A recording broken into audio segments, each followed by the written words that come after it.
Barbara, ich lebe seit 4 Wochen hier in Auenheim, im Tiny Eco Village und war davor in Wien, also eine weite Reise auf mich genommen, um hier jetzt anzukommen.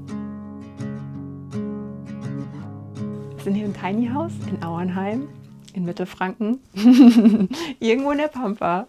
Und dieses Häuschen steht in einem wunderschönen Garten, der jetzt gerade noch im Winterschlaf ist. Und ich schon mich darauf freue, wie die Natur explodieren wird demnächst. Genau. Es ist klein, aber fein. Für mich hat alles gut seinen Platz. Angefangen von meinem Badezimmer.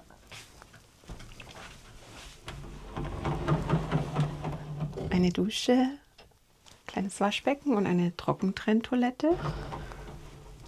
Dann ist hier die Küche mit allem, was man so im Alltag braucht. Und genau, hier ist so Gas für den Boiler und auch Platten. Dann haben wir hier ein Filtersystem, weil es kommt aus der Regenwasserzisterne.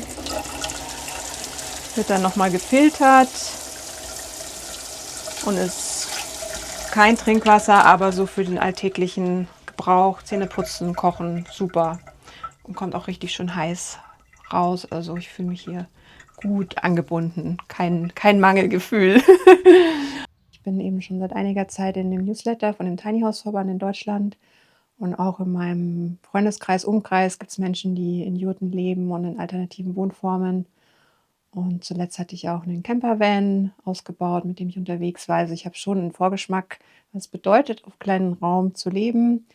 Und habe immer schon gemerkt, dass es bei mir so was Wohliges auslöst. Also kein Gefühl von Enge, sondern geschützt sein und so ein sicherer Ort. Und als der Aufruf kam über diesen Newsletter, war ich gerade in Wien schon in so einem Vakuumstadium, wo nicht klar war, schlage ich nochmal wirklich Wurzeln, beruflich, aber auch häuslich. Und es hätte auch in Wien jetzt größere Schritte gebraucht, um nochmal das Lebensgefühl zu haben, das ich mir wünsche. Und ich war also sehr offen. Und als das dann kam, hat es so irgendwie Klick gemacht. Dann war wie so, es wäre auch eine Möglichkeit, wieder zurückzugehen. Und die Kontaktaufnahme war enorm leicht und ganz unanstrengend. Also es war wirklich so ein bisschen Liebe auf den ersten Blick im Kontakt mit den Bewohnern hier. Und bin dann im Herbst 2024 ein langes Wochenende hier gewesen. Und recht kurz danach haben wir dann beide Seiten beschlossen, okay, ich komme jetzt einfach. Weil es war eigentlich der Gedanke, wir machen dann nochmal ein Probewohnen, vielleicht 3 Wochen oder auf jeden Fall eine längere Zeit. Und ich dachte, die wollen das unbedingt. Und die dachten, ich will das, dass wir Probewohnen machen. Und dann gab es ein Gespräch, wo sich dann rausgestellt hat, dass eigentlich beide so ein Jahr schon hatten. Und wir gesagt haben, nee, also ich komme jetzt Anfang 2025 und dann wird sowieso der Alltag zeigen, ob es dann passt oder nicht. Hier so ein bisschen Lager.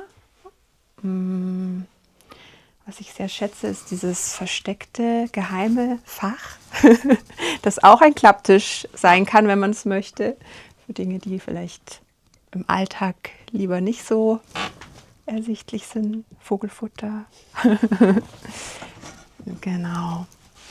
Dann gibt es 2 Hochebenen, wovon eine fürs Schlafen vorgesehen ist. Und da im Detail ist die ein bisschen niedriger als die andere, die dann eher als Lagerfläche dient. Ich habe sie zum Kleiderschrank umfunktioniert und habe hier dann mobil die Leiter. Und je nach Bedarf kann ich dann rauf und habe hier auch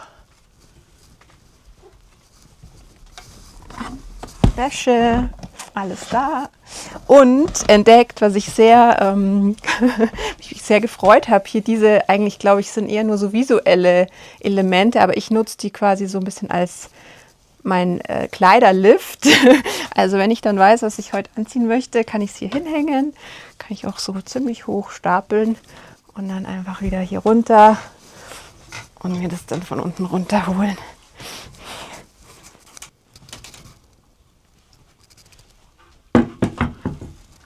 Ja, und dann kann ich mir das hier einfach mal runterholen. Also es sind so Kleinigkeiten, die mich unglaublich freuen. Es sind einfach Details, die den Alltag ein bisschen leichter machen. Also die Leitern dachte ich erst, dass mich das visuell so ein bisschen stört, weil ich eben so gern so minimalistisch und total klare Linien und sowas total Wert drauf lege.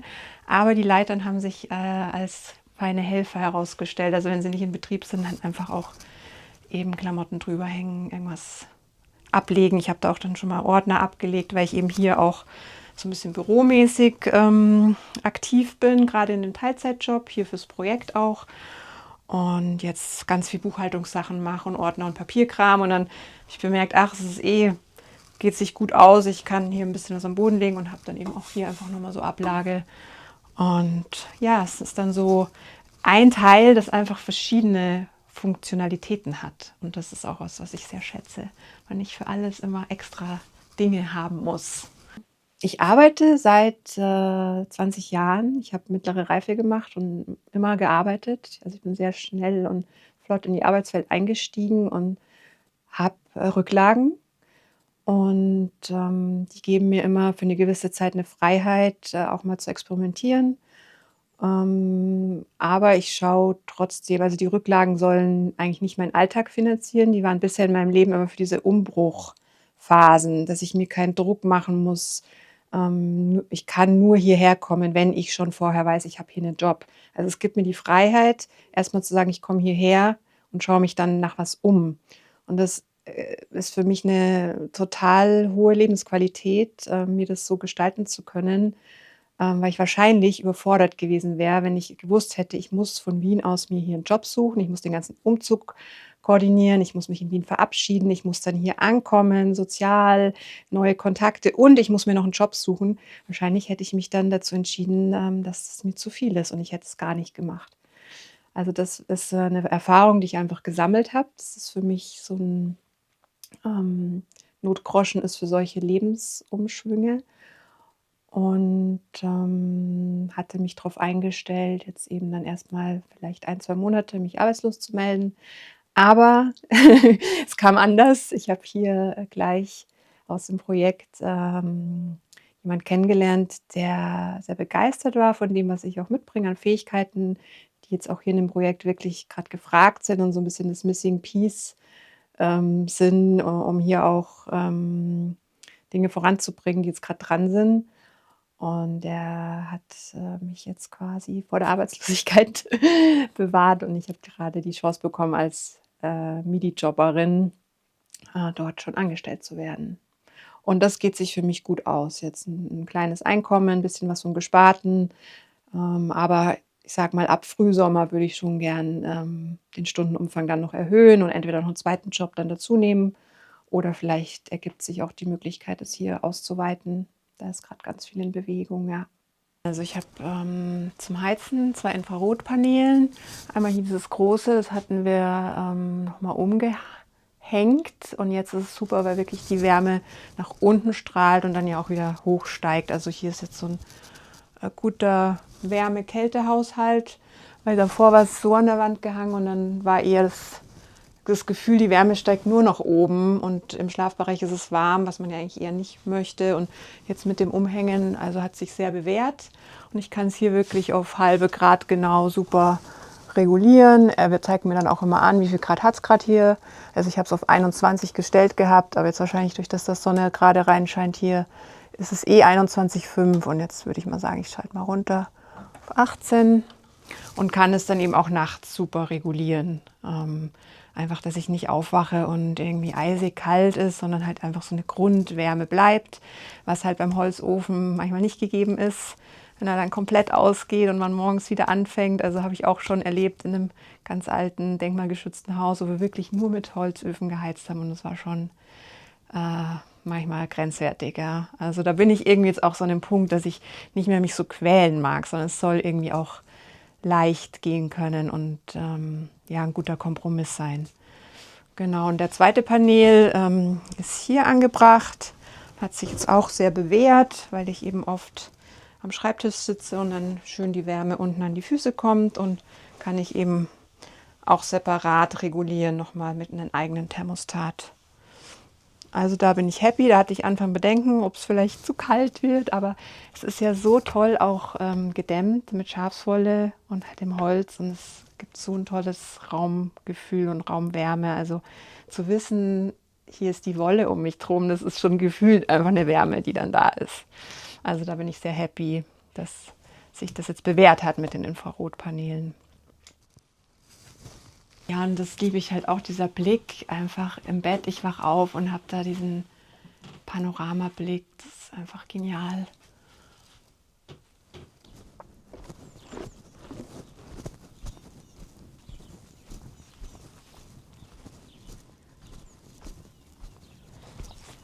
Wir gehen jetzt zum Tiny House durch diesen riesigen schönen Garten zum Haupthaus. Haben hier einen alten Walnussbaum, ein paar Beete, wo wir im Sommer wieder oder im Frühjahr wieder anfangen mit der Selbstversorgung. Und hier drunter sich die Wasserversorgung fürs Tiny House befindet, in der Zisterne. Genau. Dann haben wir hier einen Geodom, der wurde auch in Eigenregie mit unserer Schreinerin auf die Beine gestellt. Hat sich schon bewährt. Also es gab anscheinend eine große Tomatenausbeute, was ich gehört habe. Und jetzt ist er gerade im Winterschlaf, im Chaos-Winterschlaf. Dann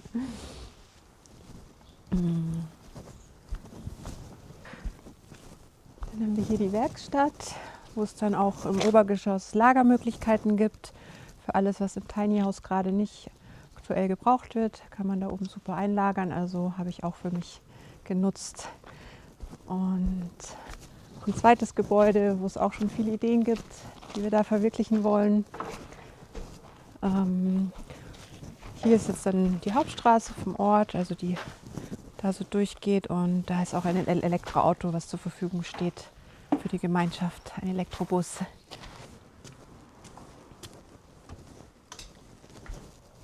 Jetzt sind wir im Haupthaus, in den Gemeinschaftsräumen, die dann auch die Menschen, die im Tiny House leben, auch mitnutzen können, wenn sie möchten. Nochmal einen großen Kühlschrank, kleine Vorratskammer, gibt aber auch noch eine große. Dann haben wir die Küche mit einem gemütlichen Tisch. Und noch gemütlicher als der Tisch, das Feuer. Ja. Ja, und hier geht es als Durchgangszimmer weiter ins Wohnzimmer, das jetzt vor kurzem auch nochmal renoviert wurde, neu gestaltet. Da haben wir ein Klavier, die Miriam aus dem Projekt ist Musikpädagogin. Und unsere 2 Flipcharts, wo wir gestern auch ein kleines Gemeinschaftstreffen hatten und so ein bisschen erarbeitet haben. Nochmal, was ist momentan für uns wichtig im Projekt, wen suchen wir, um auch Klarheit für uns zu gewinnen und lesen dann meistens was aus diesem schönen Buch hier. Es unterstützt eben, es ist eine Orientierungshilfe für Gemeinschaftsprojekte. Das ist für uns eine gute Inspiration. Ja, und so versuchen wir bei so einem Treffen irgendwie zu vereinen, dass es organisatorische Dinge gibt, die einfach gemacht werden müssen, wo man sich drum kümmern muss, aber auch eine Befindlichkeit, wie geht es jedem gerade und noch so ein bisschen was, ja, auch Input von außen, um sich nicht selber zu verfangen in den eigenen, irgendwie immer nur eigenen Kreisen und ja, und diese Treffen sind für uns die Gemilie-Treffen. Das ist eine neue Wortschöpfung aus Gemeinschaft und Familie und das ist das, was wir hier eben etablieren wollen an dem Ort. Das ist Menschen, die tatsächlich verwandt sind, mit anderen Menschen eine Gemeinschaft, eine Gemilie bilden.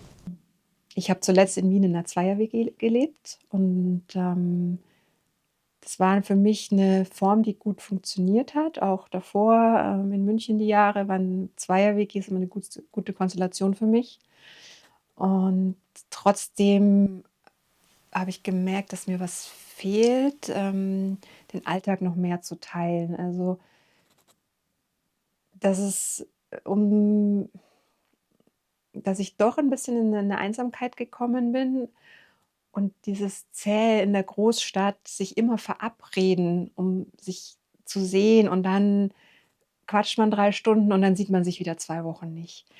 Und das hat auch was, diese tiefen Gespräche, wo man einfach mal an dem Thema dranbleibt und total einsteigt. Das schätze ich total in Freundschaften und dieses sich ja immer wieder so etappenweise zu begleiten.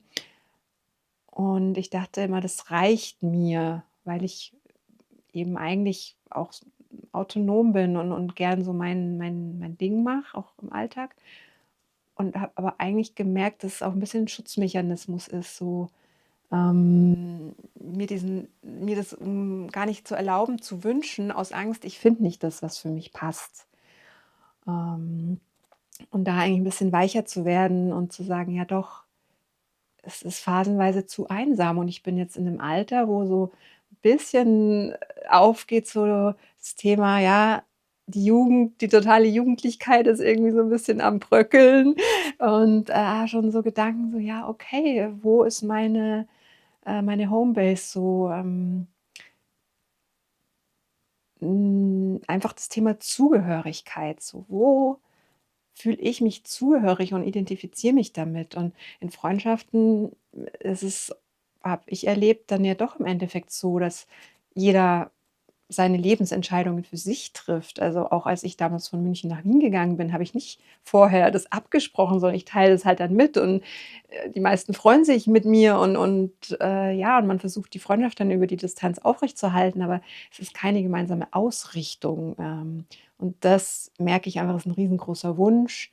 Und ob jetzt mit Partner oder dann in 'ner Gruppe, in der ich mich wohlfühle, eigentlich merke ich jetzt grade, dass es, keinen Unterschied macht. Also, ich fühle mich sehr, eingebunden gleich hier von Anfang an und, finde die Situation mit Tiny House und Haupthaus, für mich ganz, attraktiv und wohlig, weil ich eben den Rückzug habe und den Kontakt. Und ja, sehr genieße, so kurze Interaktionen, aber sich dann auch wieder rausnehmen zu können und dass es nicht so 'n Strudel ist, dieses Gemeinschaftsding und so ganz eng ist und nicht mehr atmen kann und, ja, das ist mir wichtig. Also, hier in meiner Nachbarschaft steht das andere Tiny House, das 2023 in einem Modulbau-Workshop, in Eigenregie oder mit viel, Gruppenpower gebaut wurde und wäre jetzt quasi das mögliche Zuhause eines neuen Mitbewohners. Ja, ganz bisschen größer als mein Tiny House und auch vom Aufbau innen anders, also bisschen luftiger und die meisten spricht's, erst mal mehr an, weil sie das Gefühl haben, sie haben mehr Platz. Und, für mich war aber das Raumgefühl nicht so angenehm. Also, es ist wirklich so spannend, auch was einzelne,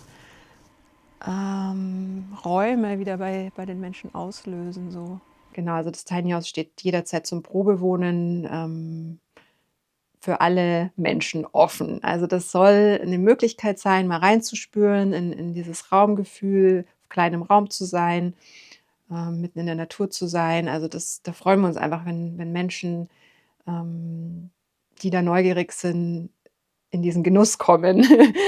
Und deswegen, ja, ist der offen quasi für alle, um's zu testen für 'n langes Wochenende oder 'ne Woche mal.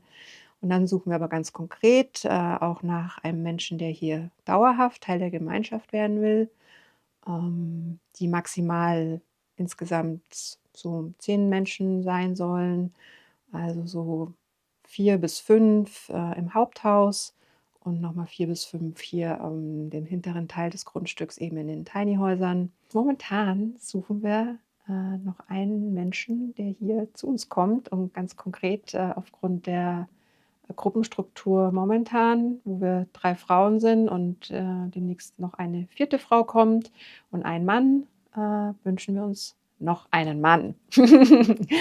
Und, von der Altersstruktur unter 50 und, für den Rest sind wir total offen. Also, hm, auch fürs Probewohnen sind wir offen, aber jetzt für die Person, die dauerhaft kommt, wünschen wir uns das und, ja, freuen uns total auf Kontaktaufnahme. Und für alle, auf die es nicht zutrifft, die können trotzdem sich sehr gerne im Newsletter anmelden oder auf unserer Homepage schauen, weil wir auch immer wieder Tag der offenen Tür haben, und eben den Newsletter, wo man mitbekommt, was hier im Projekt und im Ort passiert. Und da passiert eben gerade ganz viel. Also selbst wenn es jetzt gerade nicht passt, kann es durchaus sein, dass es in ein paar Monaten wieder passt. Also auch nicht scheuen, uns zu verfolgen.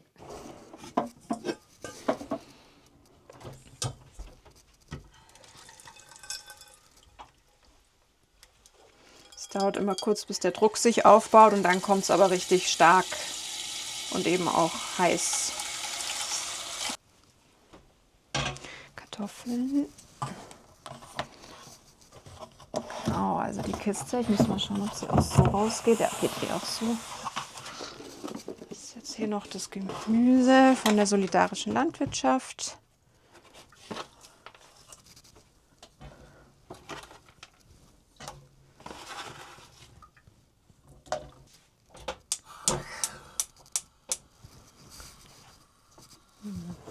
Deckel.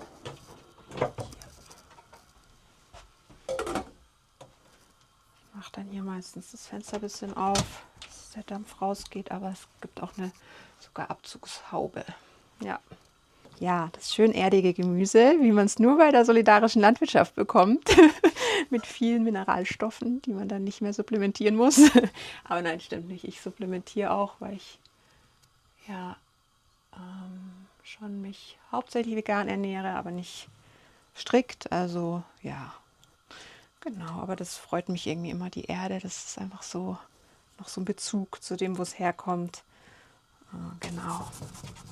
Ich habe es vermisst in Wien, weil in München habe ich 12 Jahre für eine solidarische Landwirtschaft gearbeitet, die größte und ich glaube auch erfolgreichste Deutschlands, das Kartoffelkombinat. Und in Wien habe ich sehr vermisst die Gemüsekiste und jetzt freue ich mich, dass wir hier wieder Solabi-Gemüse haben. Und wie funktioniert das? Kommt das ja irgendwie einmal in der Woche oder wie läuft das? Ja, also im Sommer kommt es einmal in der Woche und jetzt so ab Herbst, wo ja dann auch einfach Lagergemüse da ist, gibt es alle 2 Wochen und dafür entsprechend mehr. Und ist 2 Kilometer von hier entfernt, also man kann es mit dem Fahrrad holen oder halt jetzt auch im Winter vielleicht mit dem Auto. Und ja, es ist so viel, dass es jetzt für uns 3 momentan gut reicht, die 2 Wochen lang. Und im Sommer habe ich jetzt noch keine Erfahrung. Da bin ich gespannt, wie viel wir hier auch vielleicht selbstversorgermäßig noch im Garten anbauen können und wie viel dann von der Solavi kommt. Also da müssen wir ein bisschen schauen. Und das lässt sich halt nicht planen, weil die Natur ist jedes Jahr anders. Ja.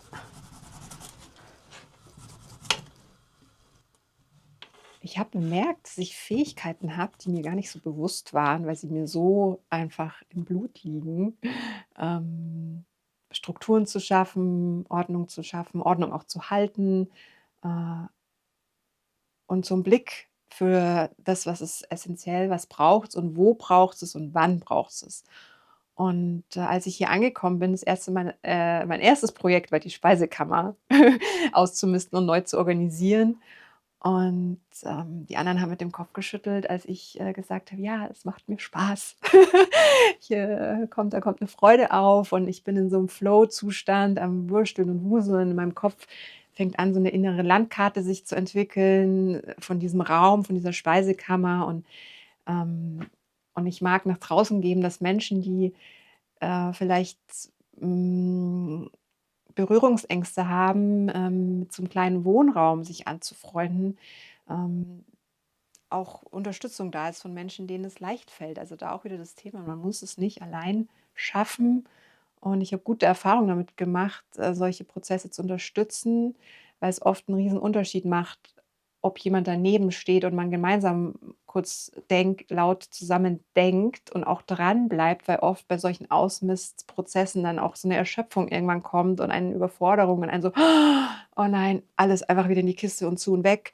Und dass dann jemand ist, der eigentlich auch nicht so, ähm ja, dann mit 'ne Geschichte hat mit den Gegenständen oder mit den Dingen, um die es geht und der so als Außenstehender, da 'n bisschen den Raum halten kann. Da habe ich sehr berührende Erlebnisse auch damit gehabt und diesen Effekt, den's danach hat, diese Last, die dann auch von einem fällt, die, ist halt unbezahlbar und da mag ich ermutigen, auch, ja, gern mit mir in Kontakt zu gehen und dass ich da zur Verfügung stehe, solche Prozesse zu unterstützen.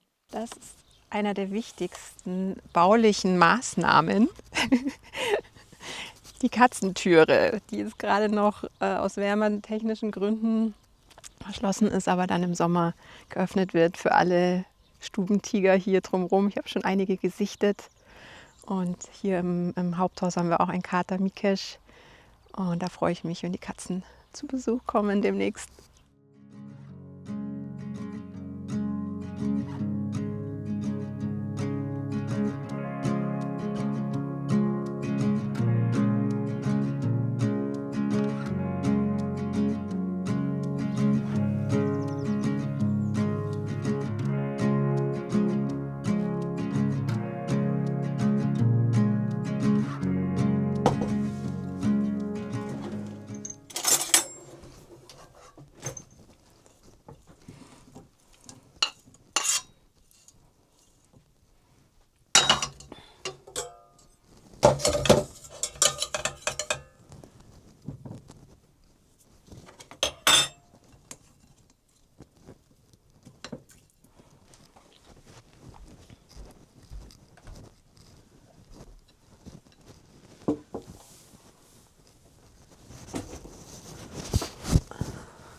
Ich würde sagen, sich ähm, zu vernetzen, Informationen immer wieder zu sichten und ins Gespräch zu kommen. Auch, vielleicht mit Wohnformen, die im ersten, Moment nicht so total perfekt, erscheinen für das, was man sucht, aber dass dann sich daraus wieder was entwickeln kann. Also, auch so eine Hoffnung und Zuversicht, dass wenn es etwas noch nicht gibt, dass es noch entstehen kann. Also, vielleicht sich gar nicht auf die Suche nach einer schon freigegebenen Fläche zu machen oder, etwas, was schon existiert, sondern, ähm in Gespräche zu kommen, Ausflüge zu machen, irgendwo in Orte, die einem gefallen und dort mit den Bewohnern dieses Ortes, in Kontakt zu kommen. Und dann stellt sich vielleicht raus, ja, da ist irgend 'ne Fläche brach und eigentlich, voll die Offenheit besteht. Also, dass man auch so, ähm, wirklich, ins Spüren kommt oder die Erfahrung macht: „Ich kann auch was gestalten.“ Ähm Ja, und dabei sich auch gegenseitig zu unterstützen, weil man da manchmal ja auch allein, dann wieder in 'ne Mutlosigkeit vielleicht kommt und auch mitzukriegen die gelingenden Geschichten. Und ich kenne es von mir, die gelingenden Geschichten können auch manchmal schmerzen, weil dann so 'n Eindruck entsteht: „Oh, alle um mich rum verwirklichen das, was sie wollen und ich nicht.“ Aber eigentlich zu sagen, das ist, sich eher mit dem in Kontakt zu bleiben, dass Dinge gelingen, und in der Zuversicht zu bleiben. Ja, das, ist manchmal nicht einfach, aber ich glaube, es lohnt sich.